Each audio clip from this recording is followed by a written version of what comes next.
ज्ञान प्रत्येक जीव के पास रहता है, किंतु प्रतिभा प्रत्येक के पास हो अनिवार्य नहीं। ज्ञान अलग वस्तु है और प्रतिभा अलग वस्तु है। ज्ञान में जब समीचीनता आती है वह आस्था के बल पर आती है। आस्था अर्थात श्रद्धा, उसके अभाव में भी ज्ञान का अस्तित्व रहता है, किंतु वह मात्र अस्तित्व है उसका।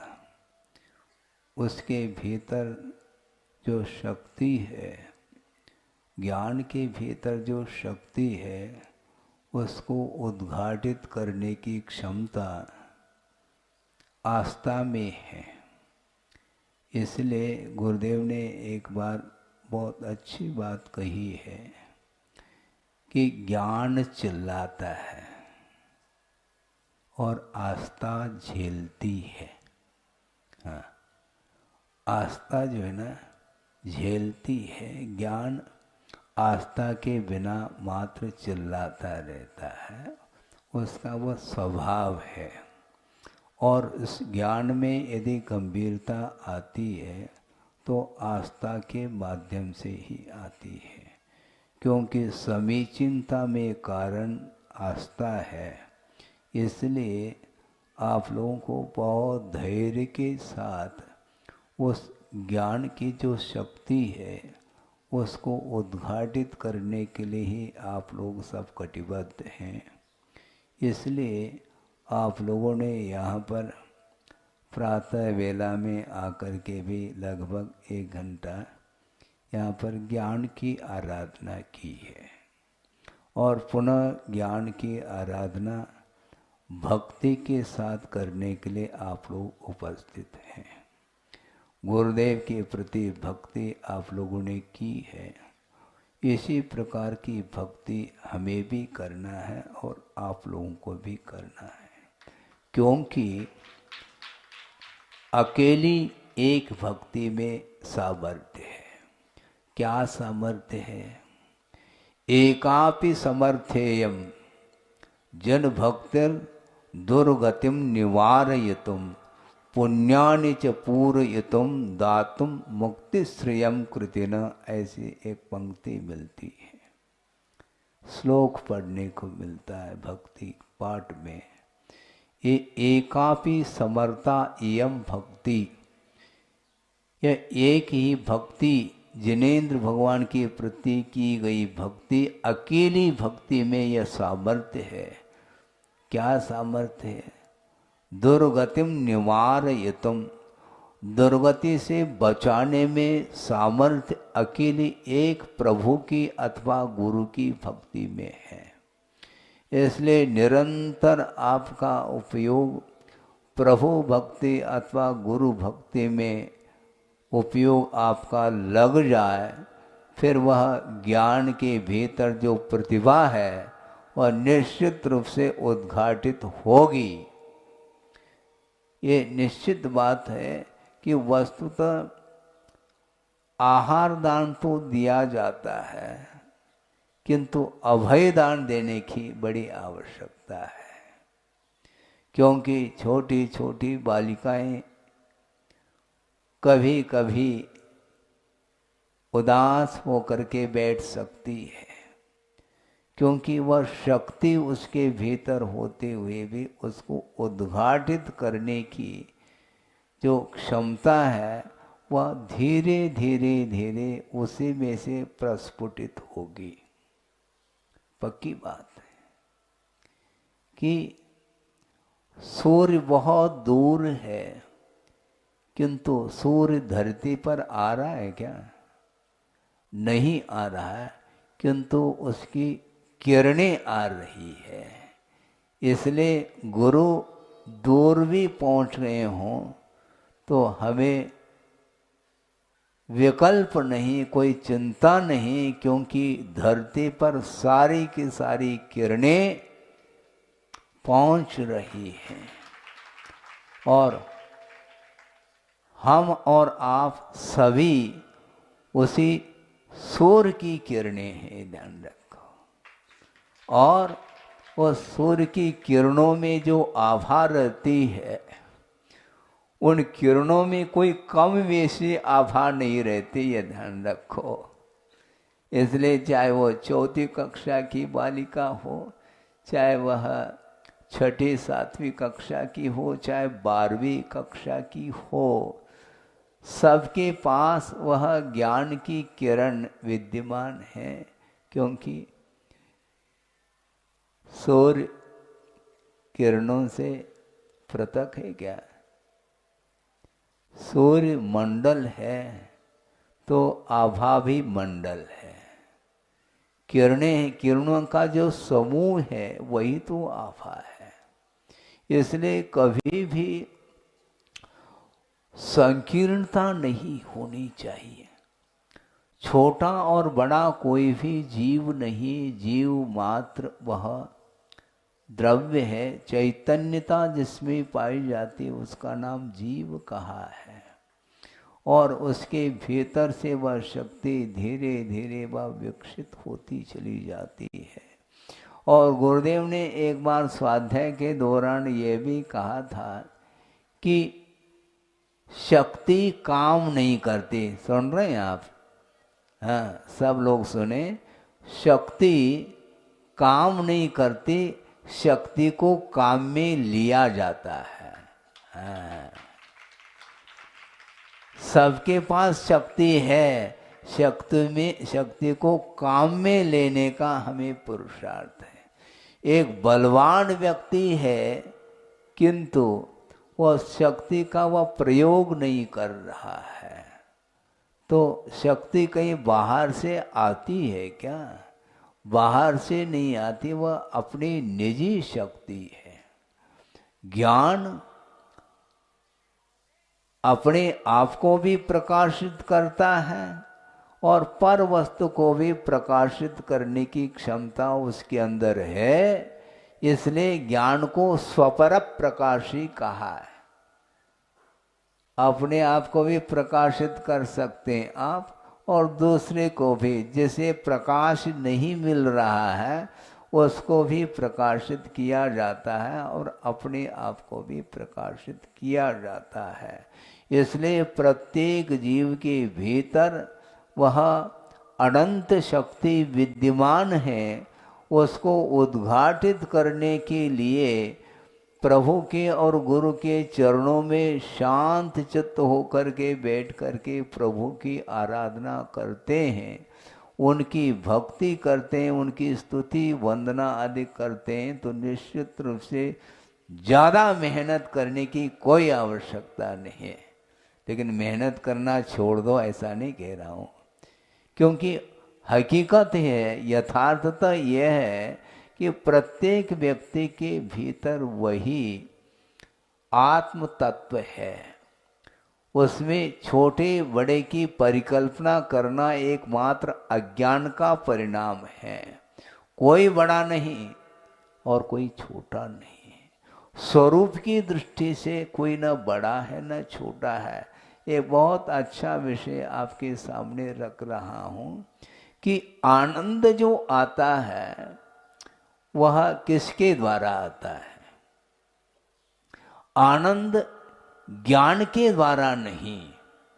तो महाराज हम ज्ञानाभ्यास करना छोड़ दे क्या? मैं छोड़ने की बात नहीं कह रहा हूँ, किंतु आनंद की बात करना चाहता हूँ। और वह आनंद जो है, ज्ञान का जो फल है उसका नाम आनंद कहा है आगमकारों ने। प्रीति दर्शनात्, ज्ञान का फल क्या है? प्रीति उत्पन्न करना। यह ज्ञान का फल माना गया, ज्ञान का वह रिजल्ट है। ज्ञान में नहीं आनंद आता, किंतु ज्ञान का फल जब सामने दिखता है उसको लेकर के आनंद की अनुभूति होती है। और विगत की ओर और अनागत की ओर दृष्टि यदि जाती है तो वह ज्ञान की ही दृष्टि जाती है। ज्ञान ही हमेशा अतीत की ओर और अनागत की ओर वह चला जाता है और वर्तमान में जो आनंद आता है उससे वह वंचित रह जाता है। आनंद अतीत का नहीं, न अनागत का आनंद है, क्योंकि अनागत जो है वह भी वर्तमान में गुजर करके जाने वाला है। भविष्य में हम आनंद लेंगे इन फ्यूचर, और वर्तमान में आनंद आ रहा है। वर्तमान में जो आनंद, जैसे समझने के लिए शाम को आपको भोजन दिया जाएगा, ठीक है, आनंद आ रहा है अभी, भोजन दिया जाएगा, ये ज्ञान का विषय बन रहा है, किंतु आनंद का विषय नहीं बन रहा है वो। और सुबह आप लोगों ने नाश्ता कर ली, उस समय जो आनंद था वह अभी नहीं है, स्मृति उसकी है, उसका ज्ञान है, इसलिए ज्ञान में आनंद नहीं आता। आनंद जो है संवेदन में आता है, अनुभव में आनंद आता है। एक बहुत अच्छी बात हम कहना चाह रहे हैं, वह ये है कि वृषभनाथ भगवान को निर्वाण को प्राप्त करके कितना समय गुजर गया, एक युग गुजर गया, यूं कहना चाहिए। युग के आदि में वो हुए थे, एक कोड़ा कोड़ी सागर प्रमाण काल व्यतीत हो गया है उनको निर्वाण को प्राप्त करके, ठीक है। अब महावीर भगवान को निर्वाण प्राप्त करके कब कितना समय व्यतीत हुआ, ज्यादा काल नहीं हुआ।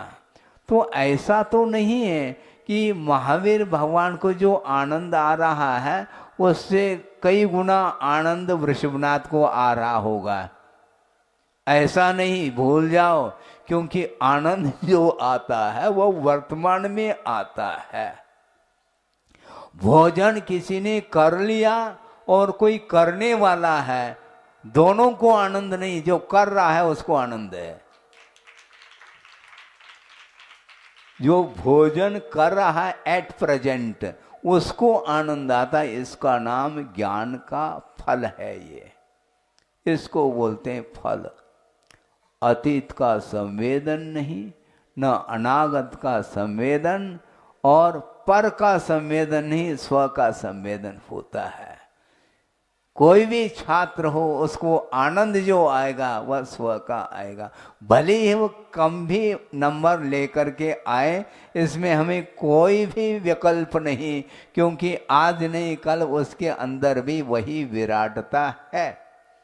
अनंत शक्ति जो है वह केवल ज्ञान में है। आज वर्तमान में कोई केवल ज्ञान है क्या? बोलो, नहीं है ना। तो केवल ज्ञान का आनंद ना मुझे है ना तुम्हें है, इसलिए बराबरी पर है, ध्यान रखना, टेंशन नहीं पालना कभी भी। इसको बोलते हैं अभयदान। सुन रहे क्या? नहीं? हाँ, सब लोग सुने, बालिकाएं तो सुन रही, छात्राएं, लेकिन जो शिक्षिका हैं उनको भी इस ओर ध्यान देने की आवश्यकता है। कभी कभी छात्रों के तनाव को लेकर के शिक्षिकाओं को भी तनाव आता होगा, क्योंकि हमने इतने मेहनत की है, पुरुषार्थ किया है, फिर भी वह छात्र अनुपात से जो नंबर लेकर के आना चाहिए वह नहीं आ पा रहा है, अथवा फेल होने को है। वो जितना तनावपूर्ण स्थिति में नहीं, उससे ज़्यादा तनाव टीचर को होता है। क्यों? क्योंकि महाराज हमारे माथे पर है, हमारे माथे पर है, कथनचित कह सकते हैं, किंतु एकांत नहीं है। क्योंकि जिसके अंदर योग्यता जितनी रहेगी उतना ही उसका विकास होता है। इसलिए आप लोगों को पुरुषार्थ तो करना है, किंतु पुरुषार्थ की एक सीमा होती है। क्योंकि एक ही टीचर है, मान लो 50 बच्चे पढ़ रहे हैं और 50 बच्चों को किसी भी प्रकार से पक्षपात किए बिना समान रूप से ज्ञान दिया जा रहा है, किंतु लेने की क्षमता जिसके अंदर जितनी होगी उतना ही वह ले पाएगा। पक्की बात है। ज्यादा हो सकता है क्या? मान लो किसी को दूध पिलाना है, एक जग है दूध भरा हुआ, आप पिला सकते हैं? जिसकी क्षमता एक जग दूध पीने की है उसी को आप पिला सकते हैं, ध्यान रखो। और जिसकी मान लो एक गिलास पीने की क्षमता है, उसको एक गिलास से एक बूंद भी ज्यादा पिला नहीं पाएंगे। इसको बोलते हैं एबिलिटी, क्षमता, योग्यता, इसी को बोलते हैं। इसलिए योग्यता के अनुरूप विकास होता है, उसकी योग्यता जल्दी से जल्दी उद्घाटित हो, इस भावना के साथ पुरुषार्थ किया जा सकता है, किंतु समय भी अपेक्षित है। आम पकता है, पकेगा, निश्चित बात है, योग्यता उसके अंदर है, किंतु उस योग्यता का उद्घाटन समय पा करके होगा। वह आम बिल्कुल केरे के बराबर भी नहीं है, चने के बराबर है। उसको पकाने वाला कितना भी वो कुशल माली क्यों न हो, पका नहीं सकता, क्योंकि उसके अंदर योग्यता नहीं। इसलिए योग्यता का मूल्यांकन करने की आवश्यकता है और उसकी योग्यता जल्दी से जल्दी उद्घाटित हो, इस ढंग से पुरुषार्थ किया जा सकता, उसकी एक सीमा है। इसलिए चाहे वह वृषभनाथ भगवान हो, चाहे वीर प्रभु हो, दोनों को जो आनंद आ रहा है वह वर्तमान का आनंद आता, अतीत अनागत का संभव ही नहीं। अतीत और अनागत का ज्ञान तो संभव है, किंतु संवेदन वर्तमान का होता है। यदि अतीत का भी यदि संवेदन हम मान लें तो सबसे ज्यादा दुखी भगवान सिद्ध होंगे, क्योंकि अतीत के अनंतानंद जो सांसारिक दशा में जो पर्याय थी, वो सारे पर्याय केवल ज्ञान के विषय बन रहे हैं। इसके बावजूद भी उनको कोई दुख का संवेदन नहीं हो सकता, क्योंकि प्रत्येक जीव अतीत में अनंत बार नरक गति को प्राप्त किया, अनंत बार निगोद अवस्था को प्राप्त किया, अनंत बार देव पर्याय को और अनंत बार मनुष्य पर्याय को, विभिन्न प्रकार के उत्पत्ति के स्थान जितने भी हैं उनमें वह उत्पन्न हो करके सुख दुख का अनुभव किया है अतीत में। किंतु मोह कर्म का अभाव होने के उपरांत वो सारे पर्याय ज्ञान के विषय तो बन सकती हैं, किंतु संवेदन का विषय संभव नहीं है। इसलिए आनंद जो आता है वह ज्ञान में नहीं, किंतु संवेदन में आनंद आता है, जिसको ज्ञान का फल कहा है। आपको क्या चाहिए? ज्ञान। क्या ज्ञान का फल? हाँ, इसको बोलते हैं आनंद लियो। अपने अपने क्षमता के अनुरूप कभी भी तनावपूर्ण स्थिति में नहीं आना, किंतु निरंतर पुरुषार्थशील बने रहो। हाँ, एक दूसरे के विकास को लेकर के टेंशन में नहीं आना, हम भी वहाँ तक पहुँचेंगे, ऐसा गुरुदेव ने कहा है। इस प्रकार आपको धारणा बना लेनी चाहिए, क्योंकि हम लोग भी आप ही जैसे थे और यहाँ तक गुरुदेव ले आए हैं। लेने की क्षमता हमारे भीतर जो थी उसको उद्घाटित करने का श्रेय यदि जाता है तो गुरु को श्रेय जाता है। अब थोड़ा सा आनंद पा रहे हैं, लेकिन दशा जो थी प्रत्येक व्यक्ति की वही दशा थी। इसलिए हमेशा परिणाम को शांत बनाने का पुरुषार्थ करो। और जो व्यक्ति प्रभु और गुरु की भक्ति में डूब जाता है उसका ज्ञान बहुत जल्दी उद्घाटित होगा, ये ध्यान रखो, क्योंकि यह आस्था का विषय है, विश्वास का विषय है, श्रद्धा का विषय है।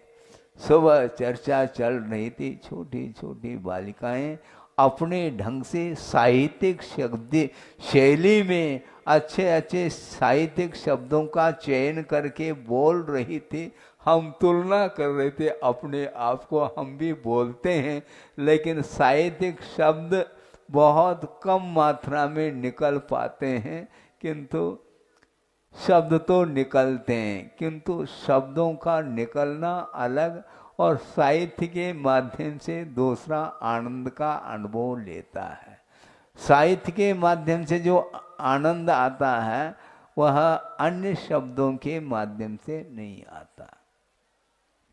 एक प्रभाव है उसका, लेकिन सभी लोग उसी ओर ध्यान न दें। जो बड़े हुए हैं उनको साहित्य की ओर नहीं देखना, उसके भावों की ओर देखने का पुरुषार्थ करना चाहिए। अन्यथा हम तो साहित्यिक रहे नहीं, हम क्या दे पाएंगे। किंतु साहित्य का जो अर्थ दिया है गुरुदेव ने, उसको भी 2 मिनट में आपके सामने रखता हूँ। जो हित से सहित होता है, जो हित से सहित होता है, उसका नाम साहित्य है। हाँ, यानी जिन शब्दों के माध्यम से आत्मा का हित हो सके, उस शब्द का नाम ही साहित्यिक शब्द है वो, और कुछ है ही नहीं इसमें। क्योंकि कवि महोदय बैठे हैं, साहित्यिक शब्दों में आपके सामने धारा प्रवाह काव्य पाठ करके आपको मंत्र मुग्ध कर सकते हैं, किंतु जिसके पास साहित्य नहीं वह कैसा होगा। किंतु आचार्य कहते हैं जिस ज्ञान के माध्यम से अथवा जिन शब्दों के माध्यम से, जिन वचनों के माध्यम से आत्मा का हित हो सके, उसी का नाम साहित्यिक माना जाता है, शब्द। इसलिए हम शुरू से अपने आप में रहे, क्योंकि एजुकेशन तो मेरा उतना नहीं जितना आपका है, 12वीं कक्षा वाले भी छात्राएं बैठी हैं जो कि हम 10th वाले हैं, 10वीं कक्षा पास की है जैसे तैसे, मतलब ज़्यादा अंक नहीं। हाँ, सुनो तो, मैं अपने आप में प्रसन्न हूँ, क्योंकि मुझे पूर्णांक मिल जाए काफ़ी है। पूर्णांक 9 का अंक होता है, हमें परीक्षा में 9वीं अंक मिल जाए तो आपसे भी मैं प्रसन्न रह सकता हूँ, क्योंकि पूर्णता का वह प्रतीक है। और पूर्ण ज्ञान का अर्थ केवल ज्ञान होता है। इसलिए आप लोगों को भी जल्दी से जल्दी पूर्ण अंक मिल जाए तो केवल ज्ञान का अनुभव कर सको। ये भगवान से और गुरु से मैं प्रार्थना कर रहा हूँ कि हमसे भी जल्दी से जल्दी पूर्णांक जो नीचे बैठे हैं उनको मिल जाए, ताकि वह जल्दी से जल्दी वो भी ऊपर उठ जाएं धरती से। धरती से ऊपर उठना खेल नहीं है, क्योंकि धरती का जो आकर्षण है वो बहुत भयानक आकर्षण है। वो मोह रूपी धरती पर चल रहा है संसारी प्राणी, इसलिए वो गुरुत्वाकर्षण उसी को बोलते हैं। नए नए प्रसंग आते हैं आप लोगों के ही पुण्य के उदय से, क्योंकि श्रोता का भी बहुत बड़ा पुण्य होता है, तब जा करके वो भाव आ जाते हैं, नहीं तो बिल्कुल नहीं आ पाते हैं। ये गुरुत्वाकर्षण ये बहुत भयंकर रूप है। पेड़ में फल लगा है, जब तक वह उस डाल से उस फल का संबंध है तब तक वहाँ पर वह दोलायित है, किंतु जैसे ही उस डाल से उसका संबंध टूट जाता है तो गुरुत्वाकर्षण सीधे धरती पर ही वह गिर जाता है। बिल्कुल इसी को बोलते मोह। मोह के कारण ही संसारी प्राणी अपने आप को उठा नहीं पा रहा है। और अपने आप को उठाने वाला कौन सा तत्व है? मोह नहीं, किंतु मोह के अभाव में जो ज्ञान की परिणति है वही प्रत्येक जीव को ऊपर उठाने में वह सामर्थ्य वह रखता है। ज्ञान के बिना कभी भी उन्नति संभव नहीं है। किंतु कौन सा ज्ञान है? वह वीतराग विज्ञान बोलते हैं।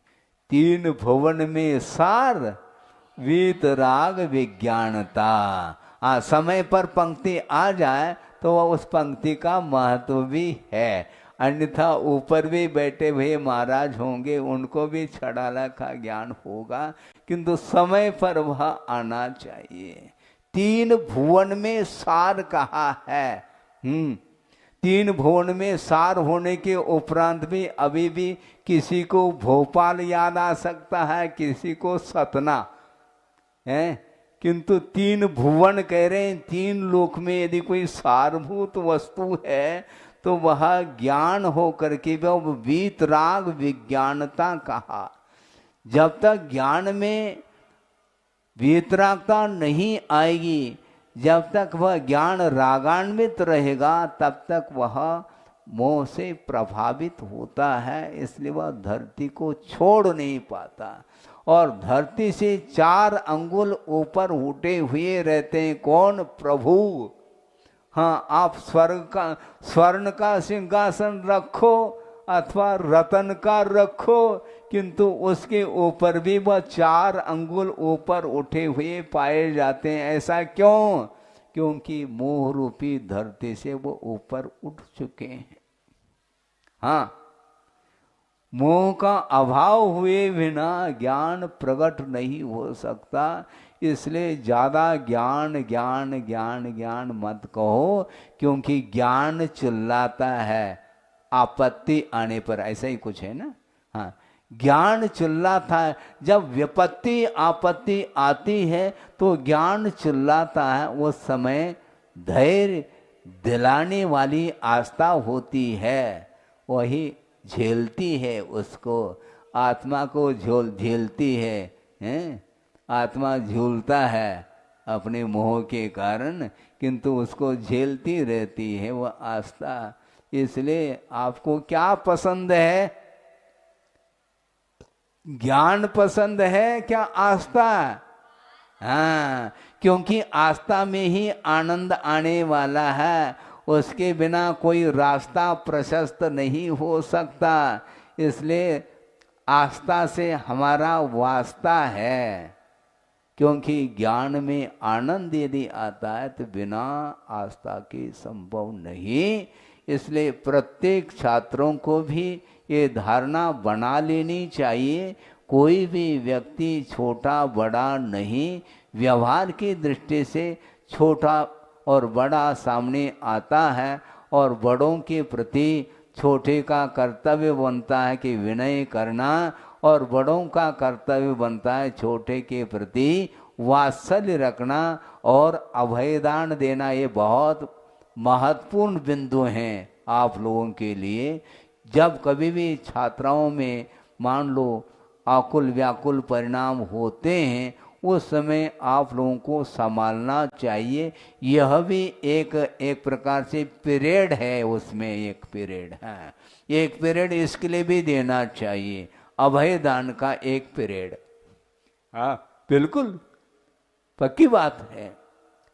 आहार को तो परोसना है, भोजन परोसना है, उससे भी महत्वपूर्ण, आहार दान से भी महत्वपूर्ण अभय दान को परोसा जाता है। अभय के बिना जीवन ऐसा लगता है कि वह प्राण पखेरु उड़ रहे हैं, ऐसा लगता है। इतना वह दीनहीन का अनुभव कर सकता है।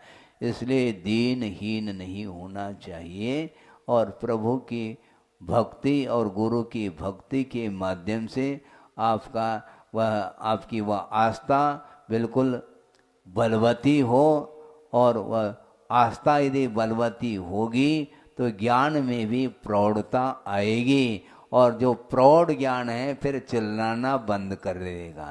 उसमें प्रौढ़ता जो आती है वह सम्यक दर्शन के माध्यम से आती है, क्योंकि वीतराग विज्ञानता कहा तीन भुवन में सार। वीतराग विज्ञानता है। और आगे हाँ, शिव स्वरूप शिवकार।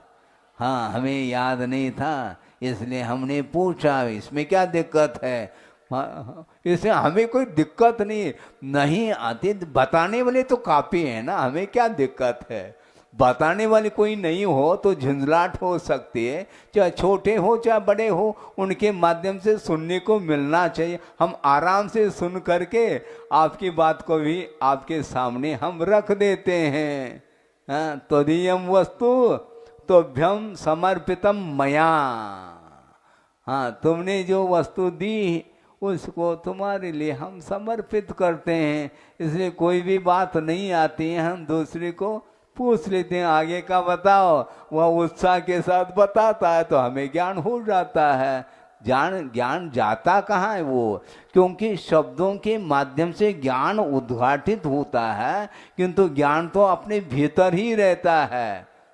शब्द एकमात्र माध्यम है ज्ञान को प्रकट करने के लिए, क्योंकि ज्ञान के माध्यम से वस्तु को जाना जाता है, उसमें माध्यम शब्द है। हाँ, चाहे वह साहित्यिक शब्द हो चाहे वह सामान्य शब्द हो। लड्डू परोसो ऐसा कह दिया तो लड्डू अच्छा नहीं लगता। मोदक कहो, बात तो ये कही है। मोदक कहने से उसमें कोई ज्यादा मिठास आ रहा हो ऐसा थोड़ी।